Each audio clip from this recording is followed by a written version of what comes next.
gente le observaba cuidadosamente para ver si le sanaría en Shabbat. Dijo el hombre al hombre de la mano seca: ven y ponte donde te podamos ver. Entonces, aquí vemos cómo se está desarrollando el escenario de lo que decía ahorita, de todo el contexto que había en la época, de cómo los fariseos y esta gente que tenía el poder religioso, el poder económico, estaban siendo confrontados por la forma como Jesús enseñaba la palabra, que era totalmente diferente a como ellos la enseñaban, y estaban siguiendo más que a la Torá, estaban siguiendo las tradiciones de los ancianos, que eran todas las imposiciones o prohibiciones rabínicas que había establecido todos estos maestros de la Torá que habían existido en Israel y que estaban ellos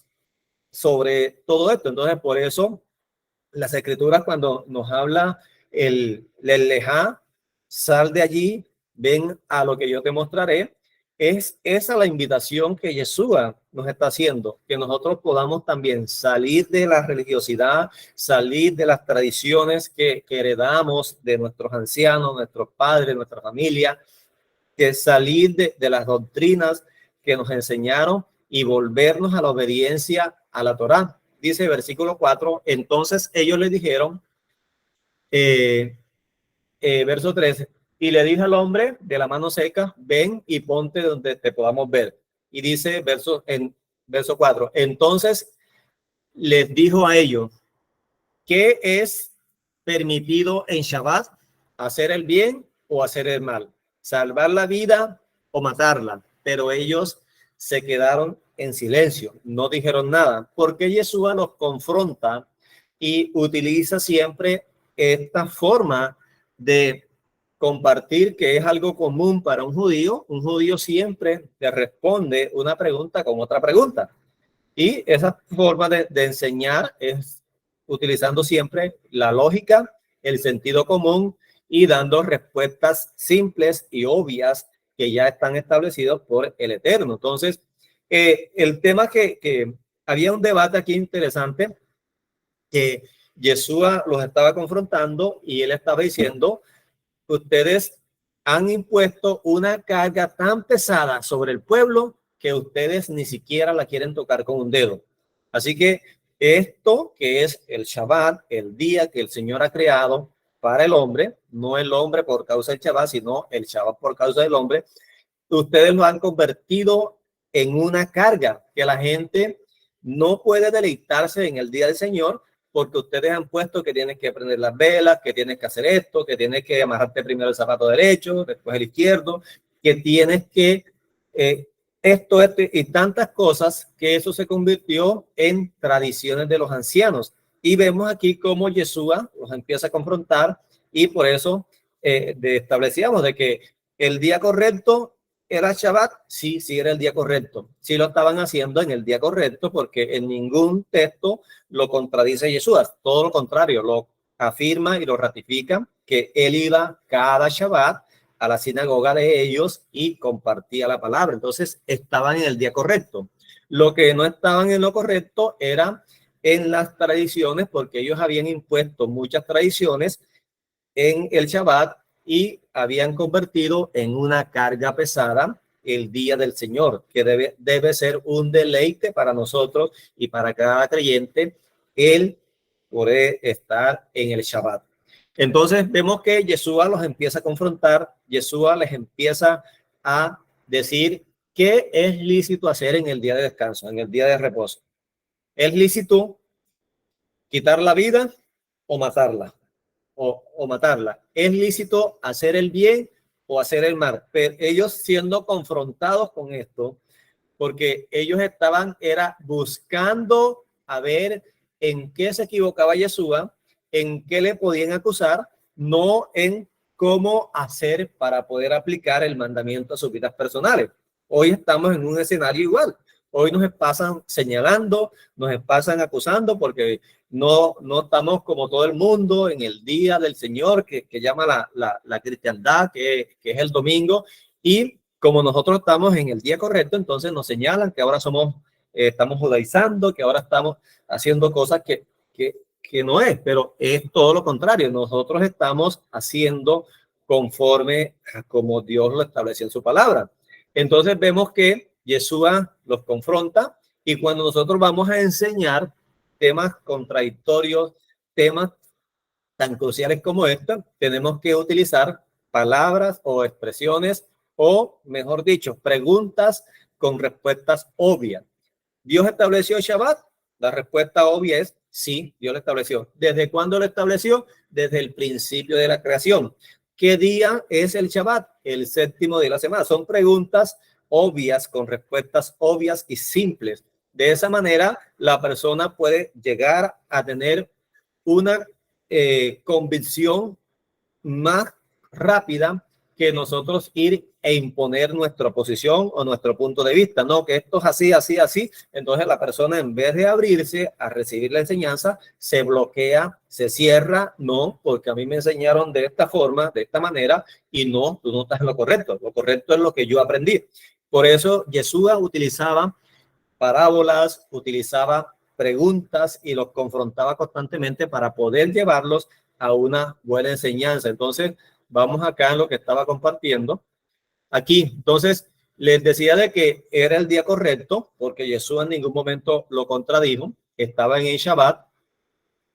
Lo que sí Yeshua les estaba contrarrestando era que habían establecido esto, las llamadas tradiciones de los ancianos como el fundamento del Shabbat y no el fundamento que el Padre Celestial había establecido desde la creación, que 6 días trabajarás y el séptimo día cesarás de toda obra y no poder ni comprar ni vender. Si necesitas, por eso nosotros estamos en el proceso de poder asimilar todo esto, de poder disfrutar todo esto que Dios estableció desde el principio. Por eso el Padre Celestial nos está trayendo a la restauración de todas las cosas en nuestras vidas, del Evangelio, de poder vivir la palabra como Él la estableció. Entonces, Jesús aquí le dice, ¿es lícito en el día de reposo hacer el bien o hacer el mal?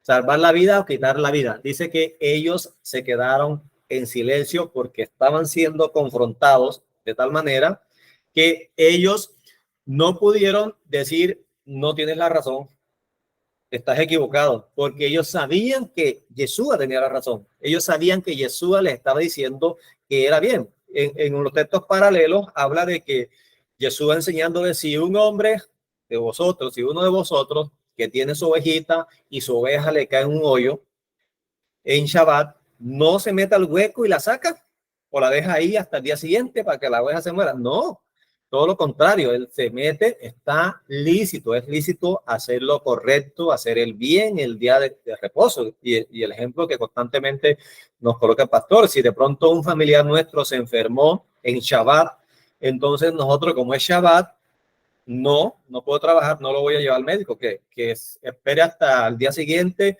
y si la situación es tan grave, pues que se muera. De mala, si se murió en el día del Señor. No es la interpretación correcta, no es la intención correcta del Shabbat, del día del Señor, es hacer el bien. La misma escritura dice que si la persona sabe lo correcto y no lo hace, se le es contado como pecado. Entonces sigue diciendo el texto allí en el capítulo 3, versículo 5, leíamos que mirándolo alrededor a todas estas personas, especialmente a los fariseos, dice que Yeshua se enojó con ellos por su dureza de corazón.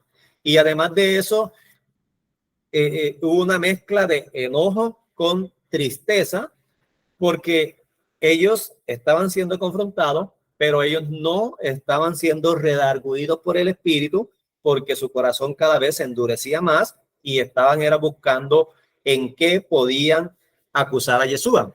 Entonces, aquí vemos de que el versículo 5 dice que se entristeció por la dureza de su corazón y dijo al hombre que tenía la mano seca, extiende tu mano.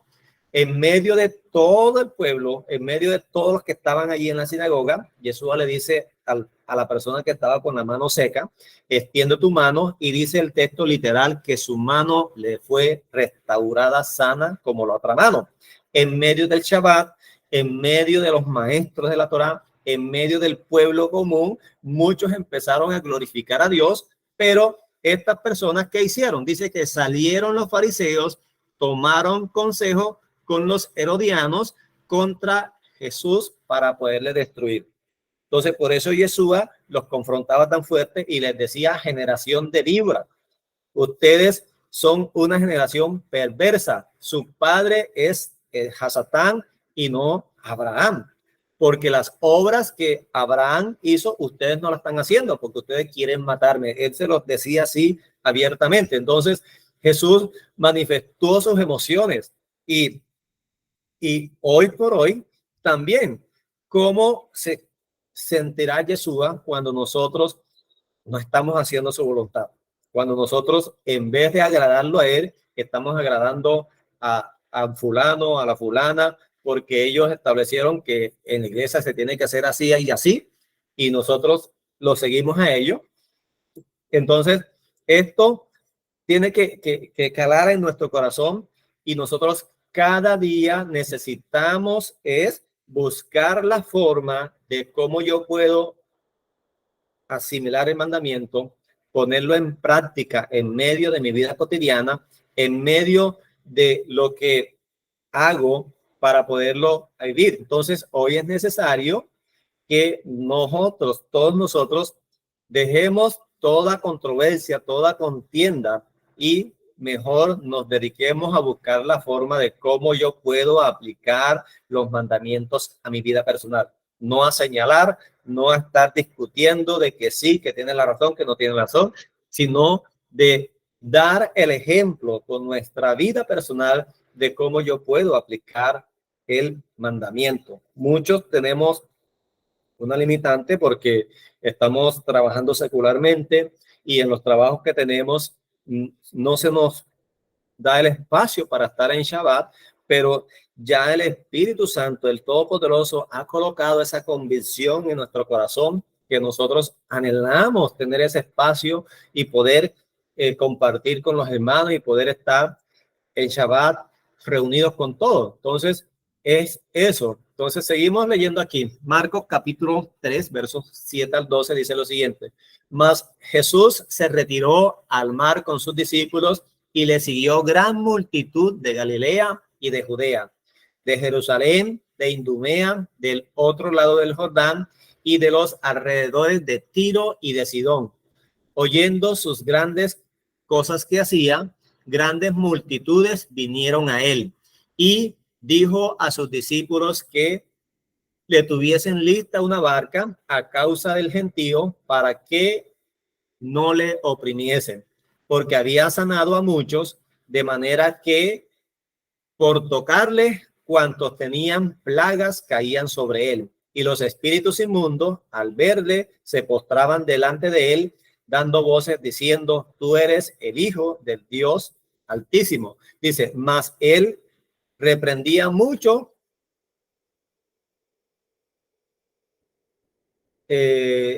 para que no lo descubriesen. Entonces, aquí vemos que las multitudes, siempre donde él estaba, llegaban en masas, en montones. Había mucha gente, y no solamente los judíos, porque él, Yeshua, empezó a cumplir el plan del Todopoderoso, que Dios lo estableció desde el principio. ¿Cuál fue el principio? Desde el principio Dios estableció que iban a haber dos casas.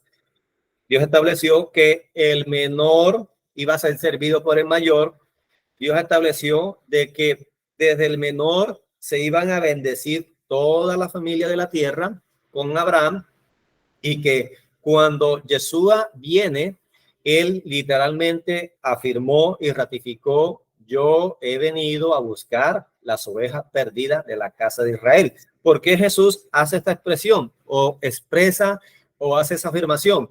Porque en Israel habían dos casas, la casa de Judá y la casa de Israel. La casa de Judá había permanecido ahí cojeando en la Torá, pero la casa de Israel se había apartado completamente del Todopoderoso. El Padre Celestial se divorció de ellos, lo había separado completamente de su presencia, los dispersó por las naciones y muchos, en su gran mayoría, perdieron la identidad de israelitas. Todavía quedaban unos pocos que estaban en Galilea y por eso Yeshua fue hasta Galilea y compartía allí el mensaje. Entonces él vino a buscar las ovejas perdidas de la casa de Israel y a los gentiles que creyeran en él. Por eso el texto dice que más Jesús se retiró al mar con sus discípulos y le siguió gran cantidad de multitud de Galilea, de Judea, de Jerusalén, Idumea, del otro lado del Jordán, de los alrededores de Tiro y de Sidón. Miren que aquí hay muchos lugares que no hacían parte de Israel, pero que la gente venía a donde Yeshua a escuchar sus enseñanzas, a recibir su misericordia, a recibir los milagros. Y aquí vemos de que era tanto la manifestación que el Padre estaba haciendo a través de Yeshua que cualquiera que tocaba a Yeshua recibía el milagro y la gente caía encima de él, lo oprimían, tanto de que Yeshua tenía que establecer estrategia. Bueno, vamos a estar por aquí, pero ténganme esto aquí listo. En este caso le dice, ténganme una barca lista para que cuando yo termine de enseñar pueda salir de aquí e irme a otro lugar. Entonces vemos que las multitudes, ¿quién representa esas multitudes? Las multitudes representan la casa de Israel y que esa multitud, ese pueblo, venía a Jesús en masa y lo sigue haciendo hasta hoy. Hoy multitudes vienen a Yeshua. Muchos vienen con una intención correcta de conocer su palabra, de obedecerlo, pero muchos solo van donde Yeshua por la búsqueda de un milagro, de que sean sanados de la enfermedad o de que se les solucione la vida y después se apartan. Entonces sigue siendo igual. Muchos llegan a Yeshua y el plan del Todopoderoso es que el pueblo andaba en tiniebla y vio gran luz. Entonces, esa era la profecía establecida desde Isaías. En Isaías capítulo 40 nos habla de que gozaos o regocijaos en el Señor porque se ha cumplido tu tiempo. El tiempo de perdón ha llegado. El tiempo donde el castigo que Dios había establecido para la casa de Israel se había cumplido y empezaba la misericordia para ellos y que en ese momento y en su momento hicimos el cálculo del tiempo de cuántas veces o cuántos años duró el castigo. Dice que si el pueblo persistía en el error, Dios lo castigaría 7 veces y si permanecía se iba a multiplicar por 7 el castigo y se fue el tiempo hasta la época de la manifestación de Yeshua, donde se cumplió el tiempo del perdón, de la misericordia, donde Dios envía su palabra se hace hombre y se manifiesta al pueblo y el pueblo empieza a ver luz y todos ojos lo verían y todo ojo vio al Todopoderoso a través de Yeshua en su momento. Y vemos cómo en el capítulo 42 dice, en el versículo 1, dice que he aquí mi siervo, yo lo sostendré, mi escudo en quien mi alma tiene, mi escogido en quien mi alma tiene contentamiento. He puesto sobre él mi espíritu, él traerá justicia a las naciones. Desde ese momento de la manifestación de Yeshua hasta hoy estamos prácticamente al punto de completar el tiempo profético que el Padre Celestial estableció para los gentiles. Casi 2000 años. Muchos cuentan más de 2000 años porque están contando desde el nacimiento de Yeshua, que fue más o menos entre el año 3, el año 4 antes de la era que estamos contando, pero el tiempo se empezó a contar desde el momento que Yeshua empezó a proclamar las buenas nuevas, a llamarlos, comisionó a sus discípulos, los encargó, les dio la gran comisión de ir a todas las naciones, a todos los pueblos, enseñándole que guarden todas las cosas que él enseñó. Ahora surge una pregunta: ¿qué enseñó Jesús? ¿Será que Jesús enseñaba las cartas de Pablo? No, porque eso no existía. Él enseñaba la Torá, los profetas y los escritos, que son los salmos y proverbios. Era lo que Jesús enseñaba, y él tenía un texto preferido que era Deuteronomio. Él enseñaba más en este libro, él enseñaba las instrucciones del Todopoderoso, y era lo que él manifestaba al pueblo, y eso que él enseñó es lo que nosotros tenemos que seguir replicando en todas las personas que están siendo llamadas por el Padre para que vengan a la restauración de todas las cosas, para que vengan al reino, para que vengan a ser parte del pueblo del Todopoderoso.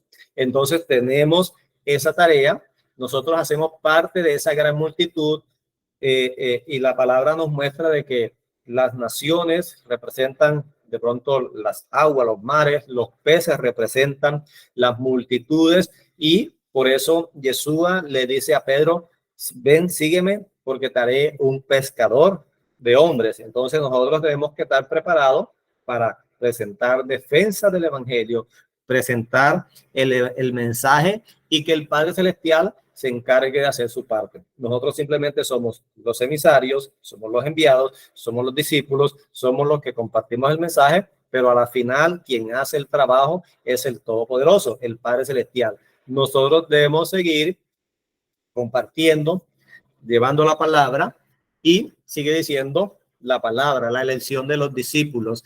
Marcos capítulo 3, versículo 3 al 19 dice lo siguiente: después subió al monte y llamó así a los que él quiso, vinieron a él, y estableció 12 para que estuviesen con él, para enviarlos a predicar, y que tuviesen autoridad para sanar enfermedades, para echar fuera demonios, y estableció a 12 discípulos, y aquí están los nombres de los 12 discípulos: a Simón, a quien puso por sobrenombre Pedro, a Jacobo, hijo de Zebedeo, Juan su hermano de Jacobo, quien apellidó Boanerges, esto es, hijo del trueno, Andrés, Felipe, Bartolomé, Mateo, Tomás, Jacobo, hijo de Alfeo, y Tadeo, Simón, el cananista. Entonces, aquí vemos cómo Yeshua está haciendo el plan. Él escogió a quien quiso y lo sigue haciendo así. Él escoge a quien quiere, no el que tenga más mérito. No es por mérito, es por su gracia. Él escoge a quien él quiere, él llama a quien él considera que es un instrumento útil en sus manos, y a través del servicio en la obra del Señor, nosotros recibimos un honor, un privilegio de que seamos útiles en sus manos. Entonces, él estableció 12. ¿Por qué 12? Porque esto representaba a todo Israel en su plenitud, a las 12 tribus, uno que representara a cada tribu, uno que representaba a todo el pueblo, y los envió a predicar las buenas nuevas. Entonces, estamos siendo enviados, estamos siendo comisionados, y hemos recibido autoridad para sanar enfermedades y para echar fuera de demonios. Algo interesante de que antes de la manifestación de Yeshua no existía todo este proceso de liberación. Nadie echaba demonios afuera. Sí hubieron milagros de sanidades, sí, pero no había el proceso de liberación. Solo hasta cuando Yeshua viene, él empieza a liberar a las personas de los demonios, de los espíritus inmundos, y le da autoridad a sus discípulos. Entonces, ¿dónde está la autoridad? En la obediencia a las instrucciones del Todopoderoso. Entonces, es muy importante que nosotros sigamos con este legado que estableció Jesucristo en su momento, y lo transmitió a los 12 apóstoles y a todos los 70, a los 120 y a todo el remanente que fue surgiendo a partir de la resurrección de Yeshua hasta llegar a nuestros días. Nosotros hacemos parte de ese remanente. Nosotros hemos sido escogidos por él. Él escogió a quien quiso. Él llamó a quien quiso. Y usted y yo fuimos escogidos por él. Fuimos elegidos por él. Fuimos llamados por él. A nosotros no nos llamó ningún hombre. Nos llamó Yeshua para ser parte de su pueblo, para que aprendamos sus instrucciones, para que vivamos conforme a lo que él estableció, y para que hagamos la tarea que Él nos ha encomendado. Esto sigue siendo relevante hoy porque necesitamos extender el mensaje, necesitamos extender esto, porque el mundo cada día está más y más corrupto, más y más perverso, que hoy es tan difícil llevar una vida de integridad en medio de esta perversidad, donde hoy se ha establecido que lo malo es bueno y que lo bueno es malo. Hoy se han invertido los valores, hoy estamos en una sociedad que tiene los valores patas para arriba y allí usted y yo tenemos que marcar la diferencia como unas personas correctas, unas personas de bien, con unas personas que tienen los valores bien establecidos y fundamentados en la escritura del Todopoderoso. Entonces, seguimos acá. Entonces, el verso 20 en adelante dice lo siguiente. Se agolpó de nuevo la gente, de modo que ellos ni aún podían comer pan. Cuando lo oyeron los suyos, vinieron para prenderle, pero decían, está fuera de sí. Pero los escribas que habían venido de Jerusalén, decían que tenía a Beelzebú, que el príncipe de los demonios echaba fuera a los demonios, y habiéndolos llamado, le decían en parábola, ¿cómo puede Satanás echar fuera a Satanás? Si un reino está dividido contra sí mismo, tal reino no puede permanecer. Si una casa está dividida contra sí misma, tal casa no puede permanecer. Y si Satanás se levanta contra sí mismo y se divide, no puede permanecer, sino que ha llegado a su fin. Ninguno puede echar fuera de la casa a un hombre fuerte, saquear sus bienes si antes no lo ata, y entonces podrá saquear su casa. De cierto digo que todos los pecados que le serán perdonados a los hijos de los hombres, y la blasfemia eh, cualquiera que sea, pero cualquiera que blasfeme contra el Espíritu Santo no tiene jamás perdón, sino que es reo de juicio eterno. Porque ellos habían dicho, tiene espíritu inmundo. Algo bien interesante es que Yeshua no era un hombre común, no era un simple ser humano, era la imagen visible del Todopoderoso. Sobre él reposaban los 7 espíritus del Todopoderoso que se encuentran en Isaías capítulo 11, el espíritu de verdad, el espíritu de santidad, y todo el poder de Dios para sanar, restaurar, todo esto estaba sobre Yeshua, y todo esto Yeshua lo manifestaba. Él vino la primera vez no como el juez a justiciar la humanidad, sino que vino como el siervo sufriente. Él vino a manifestar sus obras como siervo, y la gente que veía las obras, ellos podían dar testimonio, y está escrito en la palabra que quedaron los registros. Jamás hemos visto obras como esta. Jamás hemos visto milagros como estos antes en Israel. Eran testimonios reales de las personas que veían los milagros de Yeshua, y aquí están los líderes religiosos que estaban señalando a Yeshua que él hacía esos milagros y que echaba fuera a los demonios por Beelzebú, el príncipe de los demonios, lo estaba haciendo. Entonces, ¿quién era Beelzebú? Beelzebú era el dios de los filisteos, y que significa el dueño de las moscas. Entonces estaban ofendiendo a Yeshua.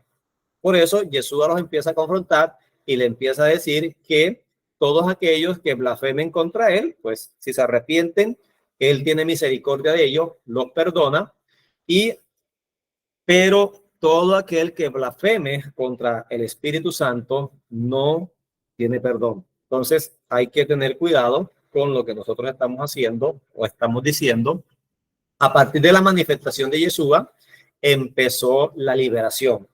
Hace un rato les decía de que antes de que Yeshua se manifestara, no existían milagros de liberación de espíritus inmundos, pero a partir del momento de que Yeshua se presenta a este pueblo, empieza a compartir el evangelio, empieza el proceso de liberación y muchas personas necesitan liberación espiritual porque están oprimidos, están poseídos, porque tienen que ser liberados para poder ser restaurados. Mientras no vivan este proceso, no van a poder experimentar una transformación, porque vemos todo el proceso y esto lo aprendimos hace muchos años, cuando trabajábamos todo el tema de cartografía espiritual, de todo este tema, veíamos cómo el espíritu inmundo anda buscando a quien devorar. Cuando la persona abre la puerta, empieza a influenciarlo, empieza a oprimirlo y llega al punto de que el tesoro más preciado para un espíritu inmundo es poseer el cuerpo de una persona. Y llega hasta el nivel de enajenar a la persona, que ya la persona no está en sí, sino quien domina el cuerpo y las emociones de las personas son los espíritus inmundos. Por eso cuando Yeshua llega, que cruzó el lago, llegó a cierto lugar, se presentan unos espíritus inmundos que estaban en ese lugar y le dice: ¿qué tienes contra nosotros, Jesús, hijo de David? Has venido para atormentarme. Jesús los echó fuera en Gadara y las personas conocían el estado de esta persona y a verlo después que llegó, lo encontraron sentado, vestido en su juicio cabal. Eso impactó mucho a la gente. Este hombre quería seguir a Yeshua en su recorrido ministerial, pero él le dijo: no, ve a tu casa, muéstrate a lo suyo y diles cuán grande misericordia ha tenido el Todopoderoso contigo. Este hombre se convirtió en uno de los enviados, así como ustedes y yo hemos sido uno de los enviados. Él empieza a testificar de Yeshua. Entonces, la función del Espíritu Santo siempre ha sido guiarnos a toda verdad. ¿Y qué es la verdad? Su palabra. La suma de su palabra es la verdad. Entonces, esta es la función número uno de el Espíritu Santo, el Ruach HaKodesh, guiarnos a toda verdad. Por eso Yeshua les hablaba en Juan capítulo 14, verso 23, dice que respondiendo Jesús les dijo: el que me ama, mi palabra guarda. Mi Padre le amará y vendremos a él y haremos morada con él. El que me ama no guarda, el que no me ama no guarda mis palabras, y la palabra que habéis oído no es mía, sino del Padre que me envió. Os he dicho estas cosas que están estando con vosotros, mas el Consolador, el Espíritu Santo, a quien el Padre enviará en mi nombre, él enseñará todas las cosas y recordará todas las cosas que he dicho. Esto es supremamente importante porque nosotros hoy estamos siendo enseñados con todas las cosas que Jesús enseñó y que él dijo que por años nosotros leíamos las escrituras, leíamos la Biblia, pero no se nos revelaba las escrituras en esto, porque la Biblia lo mostró desde el principio, las fiestas solemnes, el Shabbat y todos estos temas que hemos venido restaurando y corrigiendo en nuestras vidas como creyentes. El Espíritu Santo nos ha llevado en ese proceso de llevarnos a toda verdad y recordarnos todas aquellas cosas que Jesús enseñó. Entonces, hoy estamos recordando lo que Jesús enseñó. ¿Qué enseñó Jesús? La Torá, los profetas y los escritos. Entonces, hemos vuelto al principio del libro y estamos estudiando las escrituras en contexto desde Génesis a Apocalipsis. Y estamos viendo hoy esa enseñanza general macro que tiene una fluidez en el mensaje, que tiene una coherencia en lo que Dios estableció y que hoy nosotros podemos testificar de que su palabra es fiel y verdadera.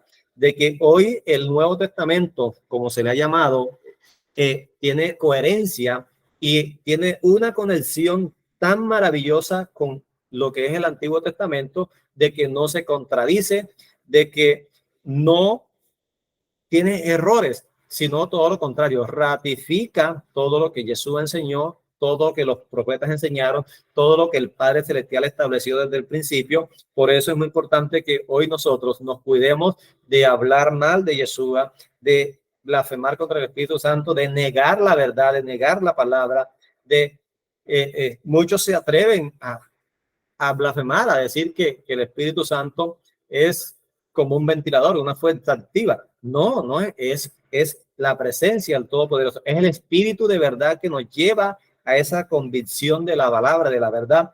Muchos niegan a Jesús, muchos hoy predican y no mencionan a Jesús, no lo mencionan, no lo dicen. Hay congregaciones que tienen prohibido mencionar su nombre. Entonces hay mucha gente que está blasfemando, pero nosotros debemos tener esa sensibilidad de que el Todopoderoso nos guíe a toda verdad, que Él nos muestre su palabra, que Él nos muestre su camino. Y dice, vienen después sus hermanos y su madre, quedándose afuera, enviaron a llamarle. Y la gente que estaba sentado alrededor de él le dijo, tu madre y tus hermanos están fuera y te buscan. Él le respondió diciendo, ¿quién es mi madre? ¿Quién son mis hermanos? ¿O quiénes son mis hermanos? Y mirando a los que estaban sentados alrededor de él, le dijo, he aquí mi madre y mis hermanos, porque todo aquel que hace la voluntad de Dios, ese es mi hermano, ese es mi hermana, ese es mi madre. Entonces, ¿quién es realmente hoy nuestro hermano? ¿Quién es hoy realmente el hermano de Yeshua? Todos aquellos que hacen la voluntad del Padre Celestial. Entonces, toca preguntar quiénes eran los que estaban sentados alrededor de Yeshua. ¿Será que eran los fariseos, los saduceos? ¿Será que eran los escribas? No, eran los 12 apóstoles, los discípulos, eran los que estaban caminando con él, recibiendo las enseñanzas de él, los que posteriormente empezaron a compartir las buenas nuevas.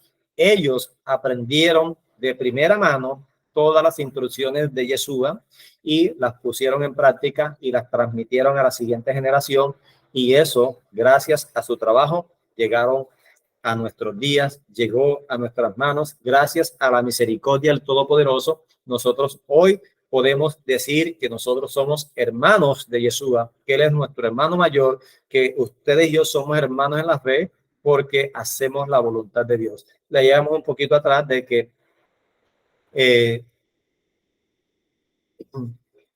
de que Jesús le dijo, el que me ama, guarda mis palabras y mi Padre le amará. Si nosotros estamos en función de esto, de obedecer al Padre Celestial, de hacer su voluntad, le vamos a obedecer, vamos a guardar sus palabras. Entonces, que el Todopoderoso los continúe bendiciendo, que el Todopoderoso les siga dando abundancia de todo bien y que Él les bendiga de una manera sobrenatural y abundante. Bendición para todos. Gracias por la oportunidad que me dieron de poder compartir, de prestarme sus oídos.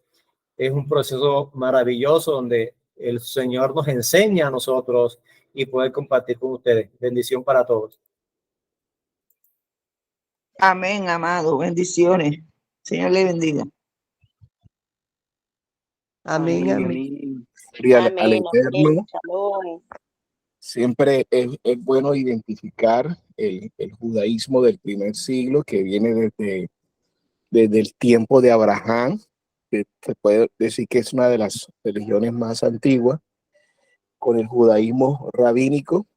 Y en ese momento, como decía Wilson, en el primer siglo había un judaísmo fariseico, y en el siglo VI se constituye ya el judaísmo rabínico. Es decir, miren las etapas. Desde Abraham es un judaísmo que es el judaísmo monoteísta hasta la época inclusive de Yeshua, y de ahí, en ese lazo de tiempo, inclusive por el lado de después de Alejandro Magno, por ahí los 400 años de silencio, la época de los macabeos, el tiempo intertestamentario se comienza a construir lo que es los saduceos, los fariseos, están lógicamente los celotes, están los esenios, que son los 4 grupos interesantes dentro de la época de Yeshua.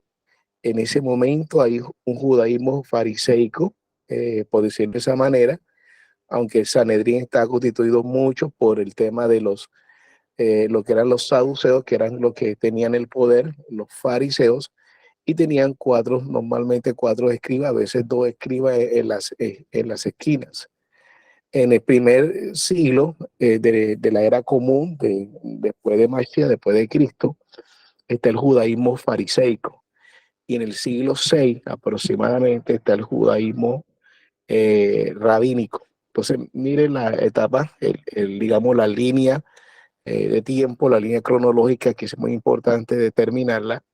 Judaísmo como tal, desde Abraham, es una de las religiones más antiguas, hasta la primera parte del siglo I en Yeshua, ahí ya está establecido un judaísmo fariseico, y en el siglo VI es el judaísmo rabínico. Ese es muy importante porque la gente hace la división. Hoy en día existen más de 5 líneas dentro de la línea del judaísmo, desde el judaísmo lógicamente reformado, judaísmo liberal, judaísmo ultraortodoxo, judaísmo ortodoxo. Entonces siempre es bueno porque la gente muchas veces confunde normalmente los conceptos. ¿Cómo lo confunden? También la gente, digamos, no creyente, cuando hablan de cristiano o evangélico, ahí meten testigo de Jehová, meten a todo el mundo porque no tiene identificación clara. Vamos a darle gracias al Eterno por esta enseñanza del hermano Wilson. Gracias, Señor, te damos por esta oportunidad que tú nos brindas cada tiempo, Señor, en medio de la oración. Gracias por tu palabra, Padre. Gracias por permitirnos reunirnos cada día más y sobre todo en este espacio de los martes en el muro de oración, clamar delante de tu presencia. Gracias por esta palabra que hemos recibido. La gloria es para ti, Señor. Gracias por ser el hermano Wilson Lora, el instrumento tuyo, Señor, para exponer la Besorá y ir cumpliendo con todas las enseñanzas que tú nos demandas, Señor Padre amado, Padre celestial, en este programa.